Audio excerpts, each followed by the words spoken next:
Hello everyone, कैसे हैं आप सब। देखिए आज का अपना क्वेश्चन पेपर है RRB nursing officer solve paper है 21 जुलाई 2019 का। ये शिफ्ट थी कौन सी, सेकंड शिफ्ट है। तो इसका देखिए पहला क्वेश्चन क्या है, the most common cause of the embolism is. Embolism का मोस्ट कॉमन कॉज क्या है। फर्स्ट है थ्रोम्बस, सेकंड वन है एयर बबल्स, थर्ड वन है एथेरोमेटस डेब्रिस है और फोर्थ वन है बोन फ्रेगमेंट है। तो आंसर इज ए है, thrombus. Thrombus most common cause of embolism, answer is A. Next question, the organelles concerned with the metabolic process are present inside the. कौन सा organelles है responsible है for the metabolic process के लिए। First है ribosome, second है cytoplasm, third है mitochondria और फोर्थ है एंडोप्लाज्मिक रेटिकुलम। देखिए तो आंसर इज माइटोकॉन्ड्रिया। ठीक है, मेटाबॉलिक प्रोसेस के लिए रिस्पॉन्सिबल कौन है, माइटोकॉन्ड्रिया। देखिए सेलुलर रेस्पिरेशन क्या होता है, in eukaryotes occur primarily in the mitochondria. ठीक है, सेलुलर रेस्पिरेशन होता है प्राइमरी कहाँ पे होता है, यूकैरियोटिक सेल्स के अकर होता है प्राइमरी इन द माइटोकॉन्ड्रिया में। Eukaryote cells depend on the cellular respiration. Eukaryote cells depend करता है किस पे, सेलुलर रेस्पिरेशन पे, टू द सर्वाइव के लिए। During the glycolysis the cell break down the glucose in the cytoplasm with और without the oxygen being present. Mitochondria are the power house of the cells and perform the function of the metabolism. Mitochondria को अपन power house of the sales भी बोलते हैं और ये क्या करता है, मेटाबॉलिज्म का फंक्शन करता है। देखिए नेक्स्ट क्वेश्चन। तो फ्रेंड्स से वीडियो को ज़्यादा से ज़्यादा लाइक चैनल सब्सक्राइब जरूर करना। ठीक है, देखिए नेक्स्ट क्वेश्चन क्या है, myopia is corrected by using. Myopia है ये कौन से लेंस से करेक्ट कर सकते हैं अपन। तो देखिए एक है साइलेंटिकल लेंस है, एक है कॉनकेव लेंस है, एक है बाइफोकल लेंस है, एक है कॉन्वेक्स लेंस है। तो मायोपिया में क्या होता है, मायोपिया में पास की वस्तु वो दिखाई देती है, पास में जो ऑब्जेक्ट है ना वो क्लियर दिखाई देता है, लेकिन जो फार ऑब्जेक्ट होता है वो दिखाई नहीं देता। तो उसके लिए अपन क्या करते हैं, कॉनकेव लेंस यूज करते हैं मायोपिया में। ठीक है, आंसर इज बी है। Next question, the normal human body temperature is maintain by. Normal body का टेम्परेचर वो किसे कौन मेंटेन करता है, फैट है, कार्बोहाइड्रेट है, फाइबर है या फिर प्रोटीन है। तो देखिए आंसर इज ए है, फैट है वो रिस्पॉन्सिबल है बॉडी के टेम्परेचर को मेंटेन करने में। ठीक है, next question, denote who never completed a pregnancy to the stage of the viability. वो वुमन जिन्होंने एक बार भी वाइबिलिटी को क्रॉस नहीं किया है। ठीक है, तो वो क्या कहलाएगी, नल्ली पेरा, मल्टी ग्रेविडा या फिर पुपेरियल या फिर नल्ली ग्रेविडा है।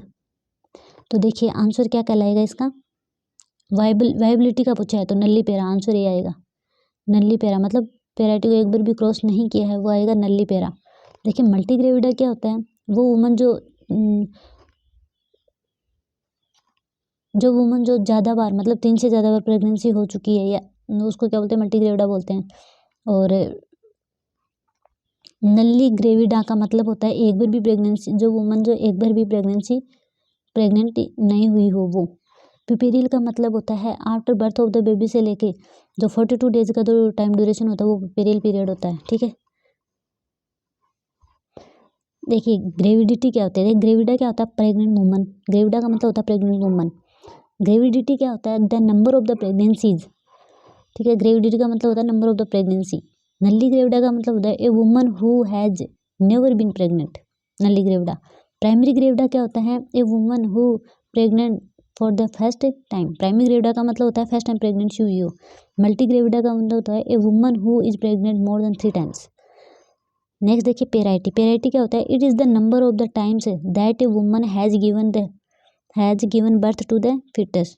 पेराइटी का मतलब होता है it is the number of the times that woman ने कितनी बार बच्चे को जन्म दिया है, वो पेराइटी है। It is the number of the birth not the number of the foetus. ये सिर्फ नंबर ऑफ द बर्थ से रिलेटेड है, नॉट फिटस। चाहे वो ट्विंस प्रेगनेंसी हुई हो तो 2 इंक्लूड नहीं होता, उसकी जगह एक ही होता है, as twins that carried past 20 weeks whether और not the foetus was born alive.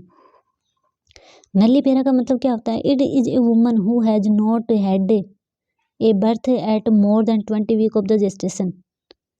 ठीक है, नल्ली पेरा का मतलब होता है वो मदर जो कभी भी बच्चे को बर्थ नहीं दिया हो और उसकी वाइबिलिटी जो जेस्टेशनल एज है वो 20 वीक से ऊपर क्रॉस नहीं की हुई हो वो। प्राइमरी पेरा क्या होता है, a woman who has had 1 birth that more than 20 week. जो प्राइमरी पेरा होती है वो क्या होती है, ए वुमन होती है who has had 1 birth that more than 20 week, जिसने एक बार बच्चे को जन्म दिया है या फिर 20 week of the pregnancy 20 week के जेस्टेशन पीरियड को क्रॉस किया है वो है, ठीक है। एक होता है multipara, it is a woman who has had more than one pregnancy after viable period. Multi का मतलब होता है एक से ज़्यादा बार वाइबिलिटी को क्रॉस कर चुकी है या फिर जन्म दे चुकी है बच्चे को, ठीक है, मल्टीपेरा। अब देखिए next question, which one of the following graph is commonly use to represent the frequency distribution. कौन सा ग्राफ है जो फ्रीक्वेंसी डिस्ट्रीब्यूशन के लिए हम कॉमनली यूज करते हैं? हिस्टोग्राम है, पाई डायग्राम है, या फिर बार डायग्राम है, या फिर ओ गिव्स है। तो देखिए इसका आंसर क्या है? A, answer is A, histogram. Next question, what is the full form of the KCC scheme in agricultural sector. Agriculture sector में केसीसी की फुल फॉर्म क्या देखने को मिलती है बताइए? किसान क्रेडिट कार्ड है, या फिर केंद्र क्रेडिट कार्ड है, या फिर किरण क्रेडिट कार्ड है, या फिर किरोस क्रेडिट कार्ड है। तो आंसर इज ए है, किसान क्रेडिट कार्ड है। Answer is A, Kisan credit card. Next question, the force of the attraction of the earth on an object is known as the. Force of the attraction of the earth, जो earth है वो किसी भी object को अपनी ओर attract करती है, वो फोर्स क्या कहलाता है? वेट ऑफ द ऑब्जेक्ट, या फिर मोशन ऑफ द ऑब्जेक्ट है, या फिर फ्रिक्शन ऑफ द ऑब्जेक्ट है, या फिर मास ऑफ द ऑब्जेक्ट है। 8 में क्वेश्चन में क्या है? वेट ऑफ द ऑब्जेक्ट है, मोशन ऑफ द ऑब्जेक्ट है, फ्रिक्शन ऑफ द ऑब्जेक्ट है, फिर मास ऑफ द ऑब्जेक्ट है। आंसर इज ए है, वेट ऑफ द ऑब्जेक्ट आता है, ठीक है। Answer is A, weight of the object. The process involve in the development of the mature ovum is called.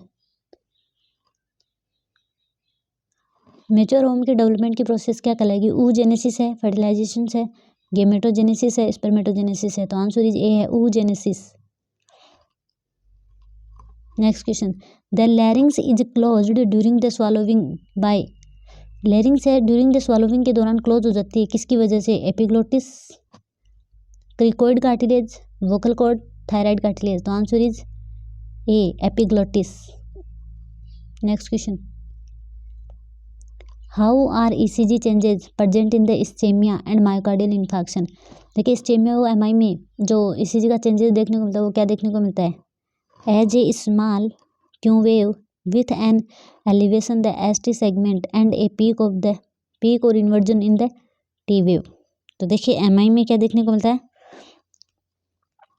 Q wave present देखने को मिलती है, स्मॉल क्यू वेव होती है ना, with elevation in the ST segment and a peak और inversion of in the T wave as an elevated PQRS, as a larger Q wave and P wave, as a depressed ST segment. तो answer is A है, as a small Q wave with elevation in the ST segment and a peak और inversion in the T wave.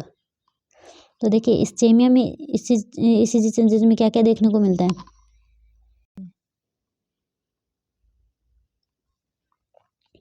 देखिए ischaemia में इसी changes देखने को मिलता है। T wave normal T wave होती है, ओनली इस्चेमिया की बात कर रहे हैं। वेंट्रिकुलर रिपोलराइजेशन होता है, मतलब वेंट्रिकल का रिलैक्सेशन देखने को मिलता है। इस same direction as a smaller than QRS complex. Upright होती है, एसिमेट्रिकल होती है। टी वेव चेंजेस होता है, डीपली इन्वर्टेड सिमेट्रिकल होती है। तो ये था आज का question paper friends, RRB nursing officer का सेकंड शिफ्ट का पेपर है, 2019 का है, ठीक है। तो वीडियो को ज़्यादा से ज़्यादा लाइक शेयर एंड सब्सक्राइब जरूर करना। थैंक यू सो मच, मिलते हैं अगले वीडियो में।